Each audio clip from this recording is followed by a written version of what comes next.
You know, I'd like to invite Mr. Ashok Soota ji to the stage.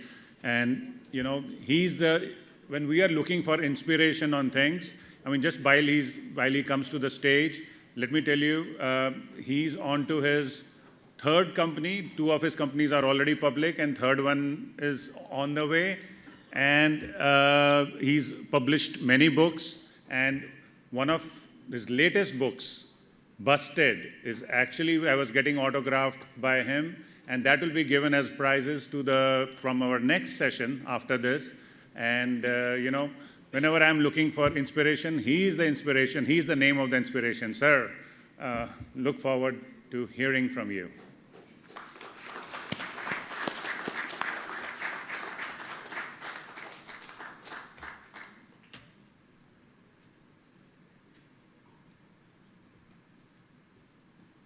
Thanks for that introduction.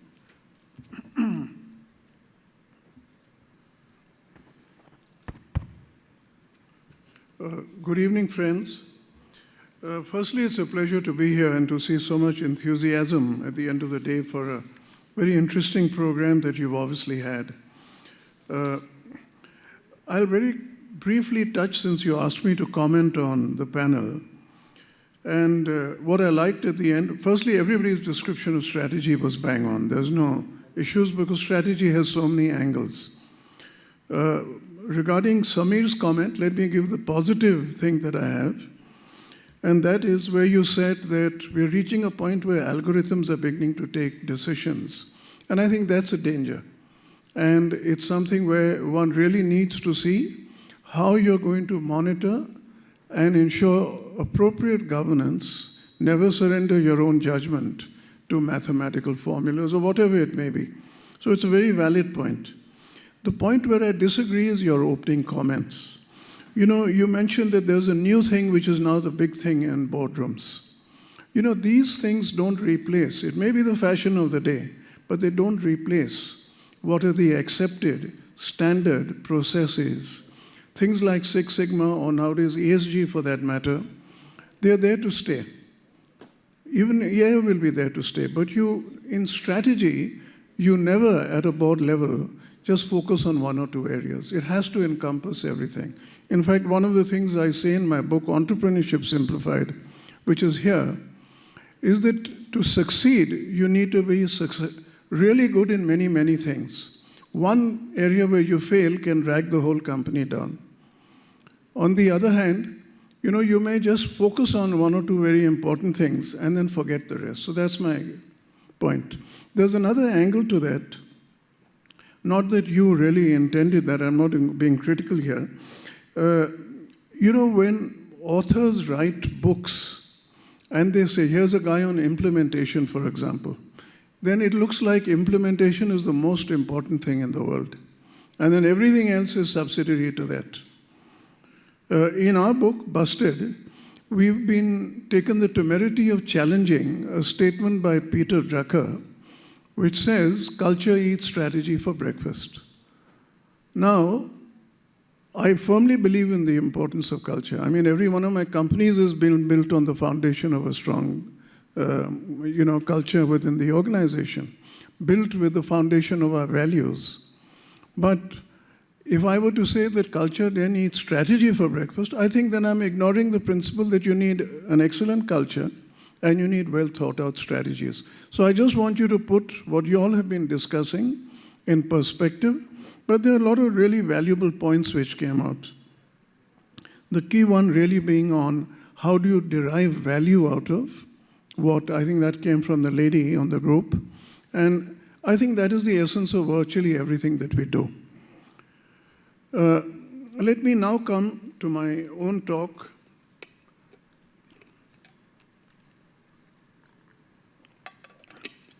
So while I'm continuing with my 40 years of information technology, which began with Wipro, then Mindtree, and now Happiest Minds, where I'm still executive chairman, I have in the last 2 years started 2 healthcare organizations. Happiest Health, which began as a knowledge enterprise. It's only a year old, so it's obviously evolving very rapidly. but it's moving into three very distinct profit centers. One of them is diagnostics, the other is healthcare services, and the last one is wellness. So these have to evolve. You mentioned, Sanya, that I would plan to do an IPO at some time. Yes, I would, but it's early days. I believe that the IPO must be at least 6 years away.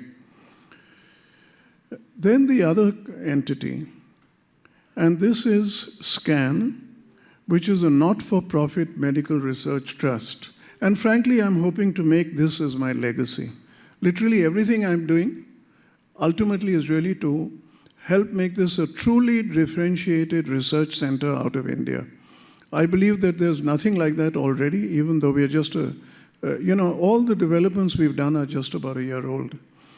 And in the end, I really do hope to make it a world-class center. I'd like to just draw attention to what SCAN is about through this annual report. It's our second annual report. You'll see here that we have a whole range of partnerships. These partnerships include Cambridge Technology Partners, Cambridge University in the UK. It includes Quadrum, and the Cambridge one is for stem cells. It includes Quadrum for biosciences. We have another 2 collaborations, both in the UK, with which we are working upon at the moment. And then when you look at the list of our partners, in India, virtually the who's who of all the research organizations are there. It includes IIT Roorkee, which is my alma mater. It includes NIMHANS, Center for Brain Research, again here in Bangalore, Narayana Health, the TDU, which is an Ayurveda university, S. Vyasa, which is the largest yoga university in the world, and then there's St. John's. So you can see we've covered a whole spectrum. And what is the lesson that I'm trying to communicate here? You can never do anything on your own. Research, more than anything else, is a function of getting the right partnerships. Our hope is that over a period of time, we will leapfrog over even the partners in the UK. Because look at the things we are bringing in. Look at the dimensions we are getting in terms of acquiring knowledge. And all of that today comes together. I'd like to just give you something we are working upon. And this is the building that we plan to create for our research center. It's going to take a ton of money. We bought a 12 acres plot of land on Kanakpura Road. And we plan to build this building together with our diagnostic center, which is a part of Happiest Health, on that plot of land. I've just highlighted this. Anybody who would like to get more information, I leave my cards here with the bookstall outside. And if you send me an email, I'll get you a soft copy of this annual report. I do believe it'll give you thoughts and ideas of what, and many of you in an entrepreneurial mode, so that when you think of your ideas, and as again people kept mentioning here, it's all about use cases. It'll give you tons and tons of ideas for use cases. Now,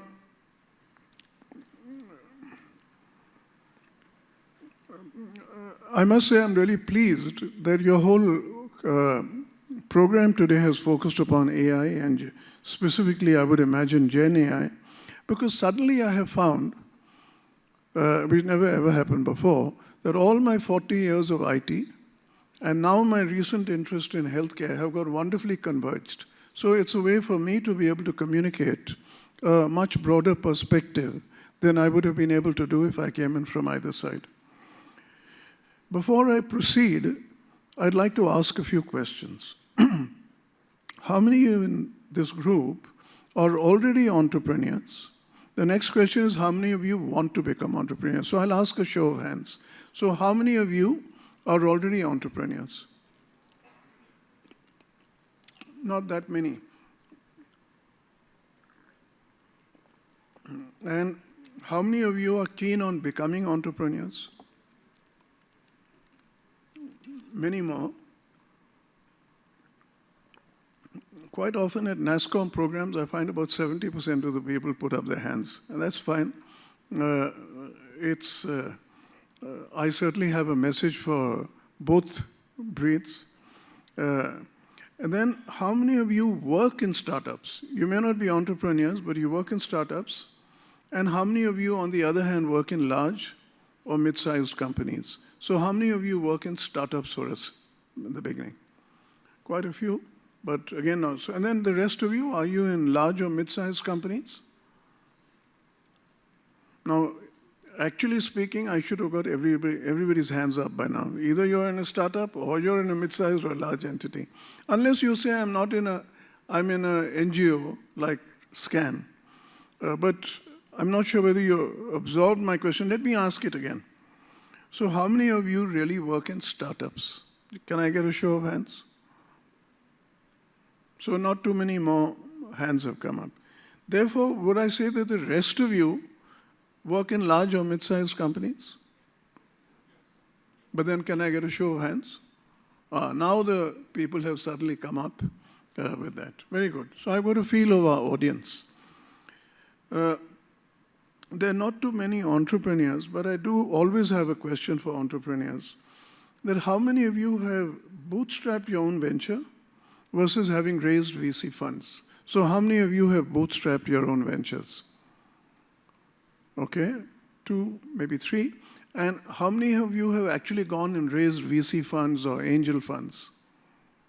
Okay, so there aren't too many, and it's about equally split. You know, I have a theory here. And again, if you want to understand that theory, there are not too many who want to be entrepreneurs, so it may not be a great value to you. And that's, in Entrepreneurship Simplified, I've said 2 things. One is, you know, if you can raise money, you should. And 2, it's much easier running a large company than a small company. And third, when you keep bootstrapping, you'll find that the quality of your life actually gets impacted because you're scrambling to be able to make ends meet. And how much money can you put? And quite often, the largest reasons for failure is an absence of funds. When you run out of your ability to raise money. And that can happen to startups. It can happen to people who raise money outside, and which I fear may be happening to, say, someone like Bezos, which seems to be imploding after getting billions of dollars. So the key message is always track your cash flows. Let me now come to my talk, which has really got 2 parts. Gen AI and its transformational impact. Now, all of you, I think, in this group seem to be very aware of it. But let me repeat.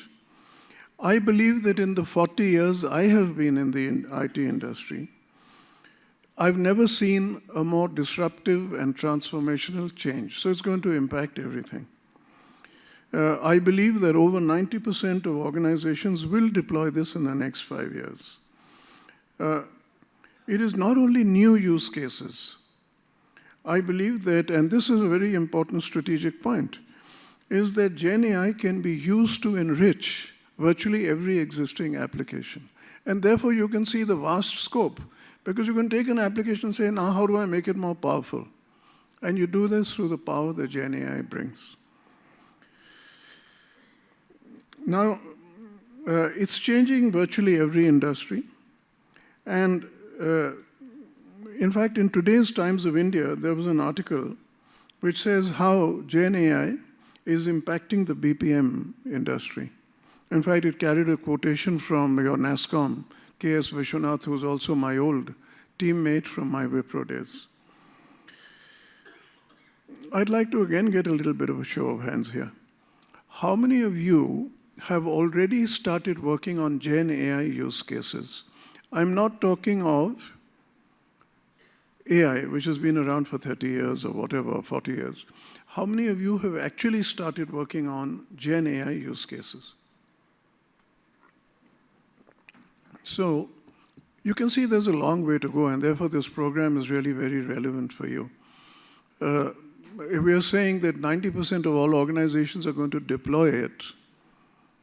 And I would imagine a very large proportion of organizations have already begun. I mean, larger organizations, if I look at our customers, there's hardly anybody who's not begun. I'm going to focus now for the rest of my talk really on the use cases in healthcare. And here I'm really delighted. In fact, whereas I believe you'll get use cases in every industry, I don't think there's any industry which will lend itself to such a variety of use cases and throw up more entrepreneurial and new opportunities. And therefore, though it's a very small handful here who are really planning to become entrepreneurs, but you can change your own organization. In an existing organization, you can look at those use cases.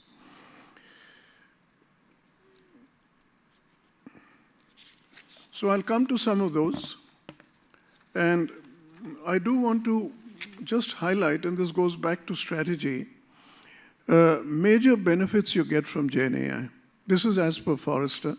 They say the top 5 benefits. I picked up only the top 5.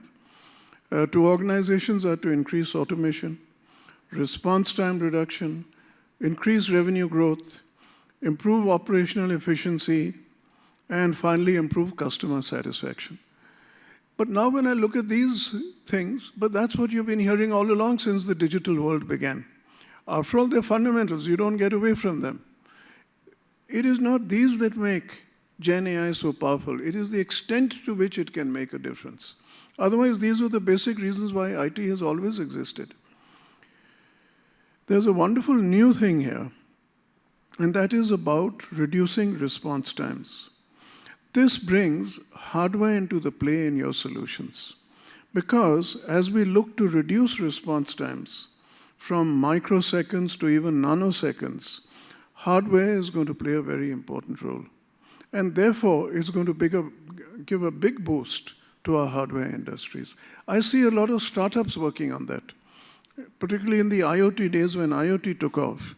I remember going to a program like this, but it was a little different. You had stalls, there were entrepreneurs who had put up their stalls, and I was amazed at the degree and number of solutions which had come up which incorporated hardware. So I think it's an important thing to see that you do need increasingly in your solutions a software-hardware combination. So I'll come now to what I see as the real differences, because I said all those increased automation, et cetera, that's always been there. I'll just take life sciences and healthcare to tell you where you can get distinctly different and dramatic end use cases. The commonly known ones are consumer behavior, marketing analytics, et cetera. But I'll tell you one area where Gen AI, and this is my happiest health world, and I'll come to the scan world a little later. It's going to make a transformational difference to the world of diagnostics. It's going to turn diagnostics on its head. There will be tools for prevention, early detection, and smarter implementation. Methods for diagnostics will change from being primarily invasive, which we see today. You go somewhere, they'll draw blood from you, they'll go and put some camera now inside or do a biopsy or whatever. They'll become non-invasive. One, of course, we see all over is the gut microbiome. I don't know if that's a time warning for me. And because I'll take my 10, 15 minutes for questions after I finish, which won't take too long. And the other one is saliva. It's amazing how much you can find out through that. We are starting a diagnostic business, and we'll be working on all of these new developments in that. And the really exciting work which is going to follow in the area of day-to-day life sciences is going to be in remote monitoring and productivity for cardiovascular ailments. There will also be personalized predictive care, which will include, and this is again another important area, digital biomarkers. That, to my mind, is the real progress that is going to take place in healthcare. Now let me come to Gen AI in medical research.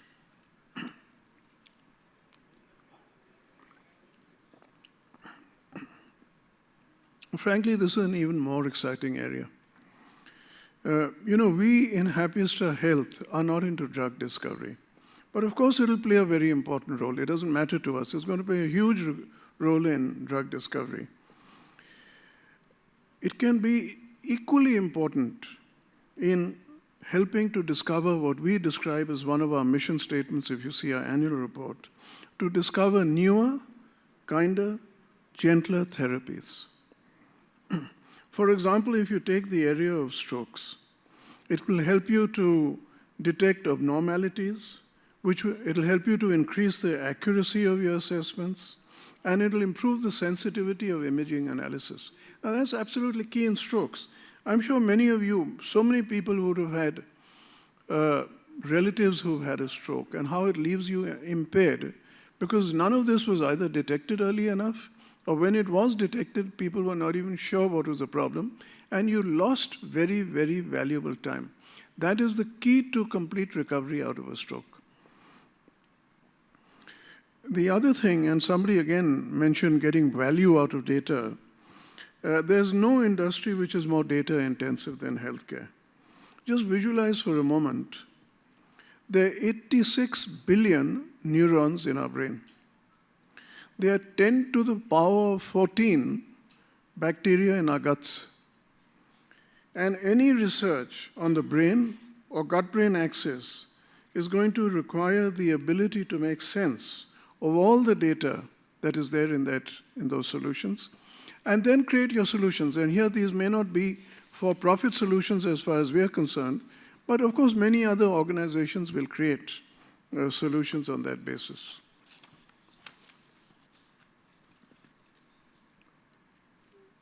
And not only that, I think with the help of Gen AI, we may finally be able to crack diseases like Alzheimer's and Parkinson's, which have in spite of billions of dollars being spent on research, really they have defied solutions for decades. In closing, I'm going to make a little pitch here. I may mention that the work we are doing on all of this, whether it's in Happiest Health, in SCAN, or in Happiest Minds, requires an enormous bioinformatics capability. The work, as I've told you, in Happiest Health requires diagnostic skills. The work in SCAN requires capabilities on stem cells, gut microbiome, molecular biology, and so on. And of course, bioinformatics.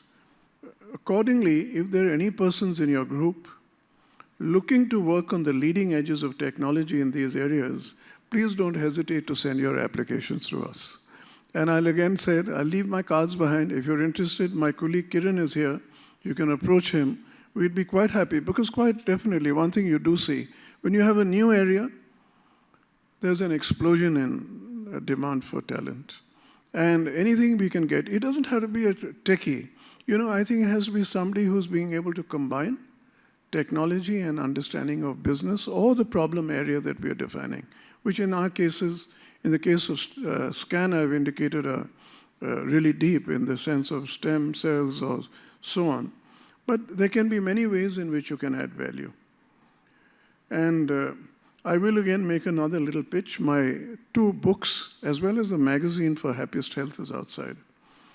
What Busted seeks to do, and which I believe is also the thrust about what you all are discussing today.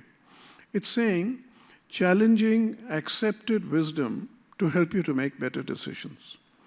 For example, there's Michael Porter, which we've questioned like we questioned Peter Drucker, where he says that in strategy, deciding what not to do is as important as doing what you're doing. And it always involves a trade-off. If you do one thing, you cannot do another, and you've got to decide what is more valuable.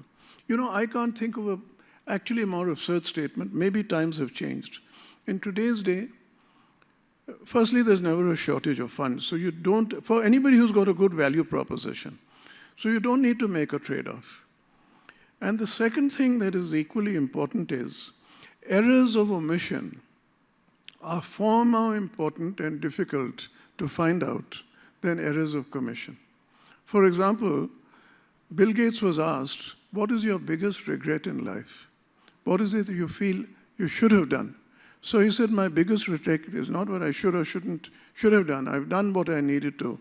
But my biggest regret is that I didn't do Android.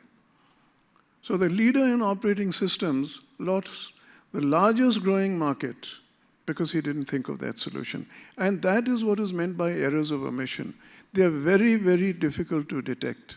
And I think anybody involved in strategy, I think, has got to look at the possible errors of omission. So with this, I'm really at the end of my talk. I do hope we'll get a few questions and look forward to hearing from you. Thank you very much.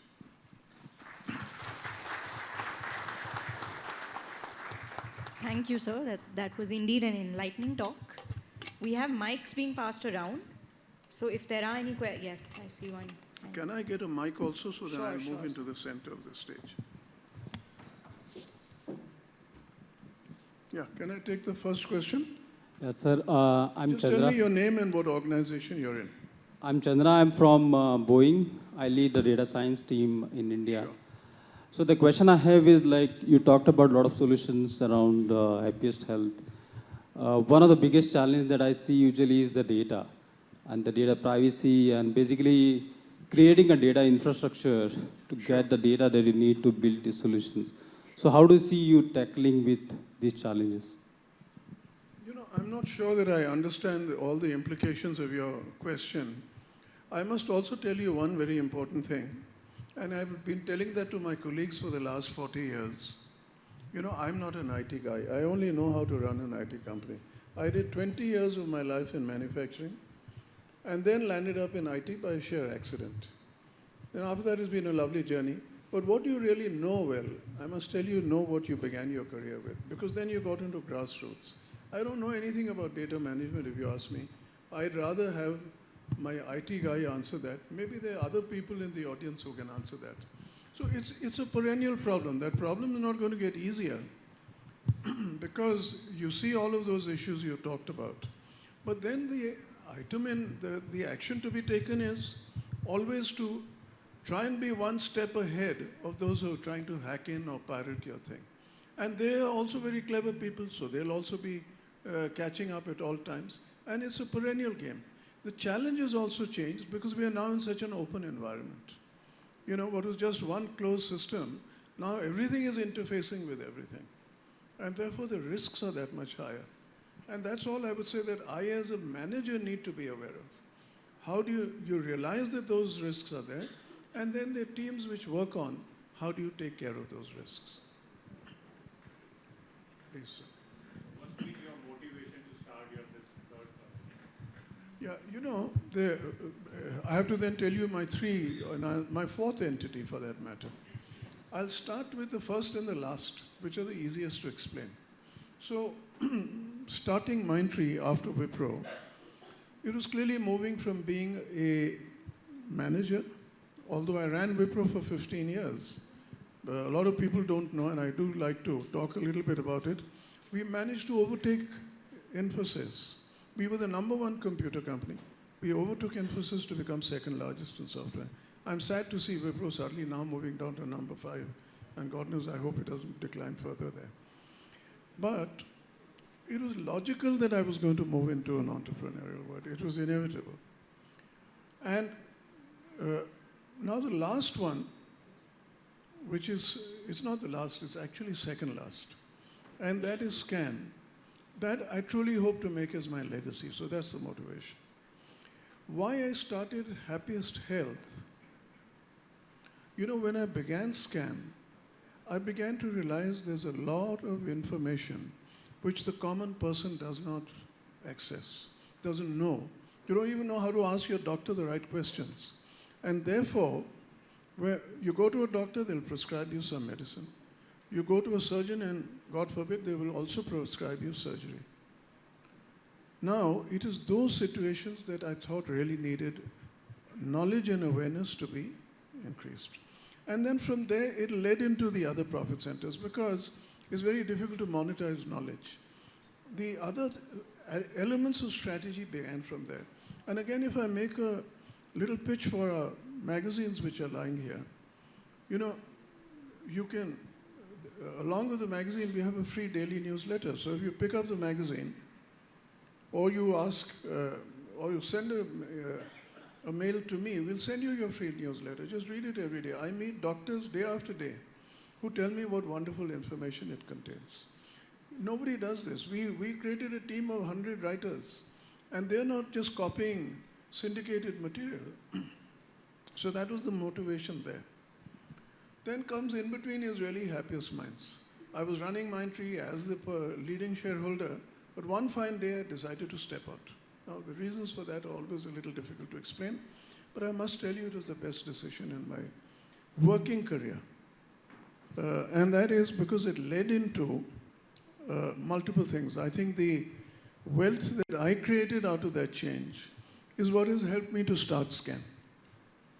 Now I'm pouring in a lot of money into Happiest Health also, but at some stage after the IPO, I hope it will further make funds available to fund Scan. My name is Navratan. Do you think Gen AI will be useful in the traditional... Can you just tell me your name? Navratan. Okay. Do you think Gen AI will be useful in the area that we qualified earlier, like Ayurvedas and the Eastern medicine, which we are not talking at all these days? Is that a possibility of business I'm not case? sure. I may just be also getting marginally short of hearing. Just come in a little closer. Right. Move in a way that I'm not getting blinded by the All right. lights. Okay. And then I'd like to hear your So question do again. you think Ayurveda would take Gen AI Sure. as a business case? You know, that's a very interesting question. I must say I haven't thought of it. Because what is the biggest thing which is thrown up against Ayurveda or homeopathy or whatever, that look, there's not enough research behind our solutions. There's not enough real data behind our solutions. So in principle, it should. I mentioned to you that our research includes TDU, which is a Ayurveda university you're aware of. Our doctors who we have on our rolls, who write our stories, we have an Ayurveda doctor. So that's very important. We do believe that you need a scientific discipline behind this. Now we're doing in SCAN one longitudinal study. In that study, it's on the predictability of heart attacks and strokes. And we're saying different types of approaches may actually lead to different results. The common one is you go to a doctor in the allopathic world, they'll prescribe you statins. You know, for 40 years I avoided taking a statin because it was exactly 40 years ago that I was first prescribed. But I started taking it now for good enough reasons. But at least I avoided it and its side effects for 40 years. Now we are saying, are there other approaches which can actually lead to lower strokes and lower heart attacks? And that is where, say, Ayurveda comes in. Given the fact that we've used that as one of our disciplines, maybe one of the things we need to tell those teams that please also bring Gen AI into that solution. So it's a very good idea, and I appreciate that, and thank you very much for it. Hi, I'm Shubham from Keploy. Hi, I'm here. Oh, right. Yeah. So, are you concerned about Gen AI being used for development of or accelerating bioweapons? Yeah. What do you think? You're saying you're concerned about it being used for more powerful weapons. Yeah, bioweapons specifically. Yeah.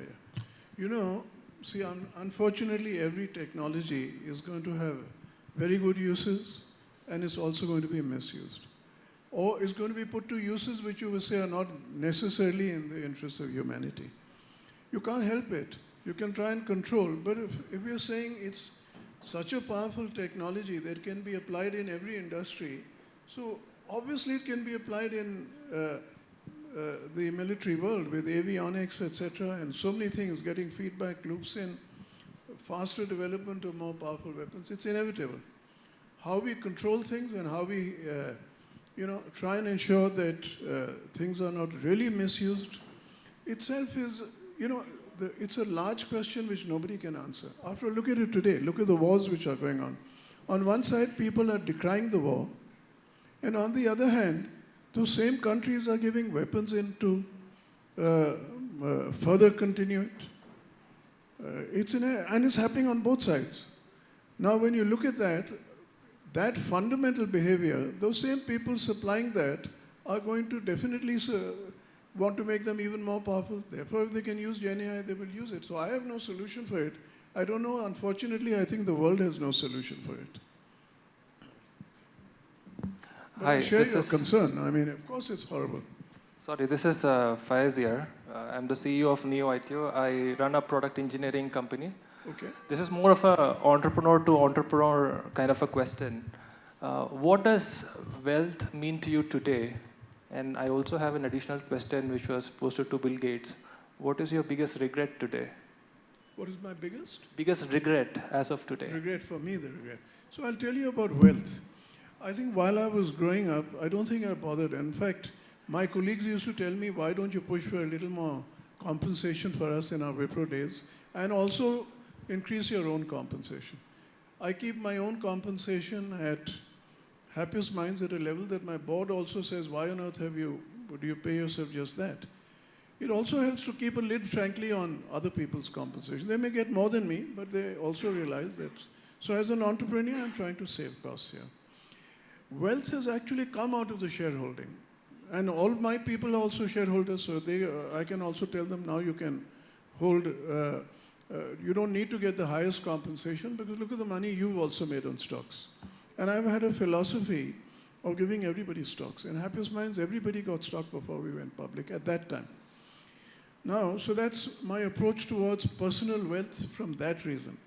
Now, when you become an entrepreneur and you succeed through 2 IPOs, my money from the Mindtree IPO, I used largely to be able to create Happiest Minds. And of course, I created another trust, which I've not talked about, that is Ashurvadam. And that brings me down to SCAN.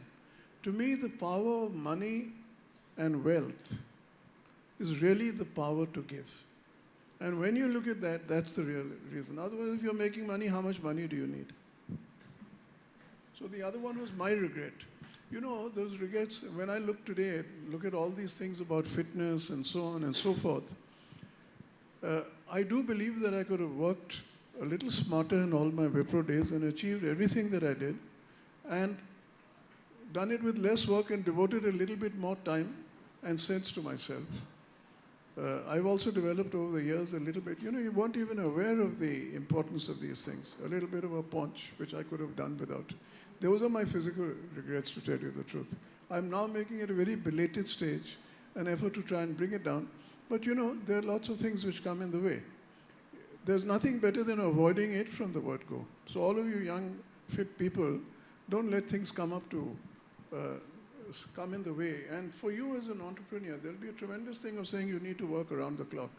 Fortunately, that I didn't ever do in my entrepreneurial days because I created an organization where everybody did and shared in the load. Okay, I think we may be just running out of time. So anyhow, yes, thanks. They were all very pertinent questions. So it's been a pleasure speaking to you all. Thank you very much.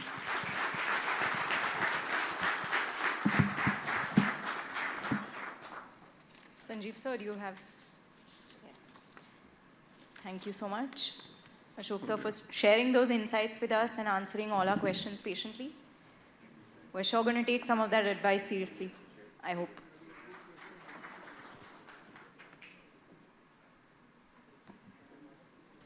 Moving on to the next session, which is called Advaitam, Avial, and Artificial Intelligence. I am not going to attempt to decipher this. We will allow our speaker to do it. Vasudevan Swaminathan, Founder and Chief Executive Officer at Zuki Systems. Sir.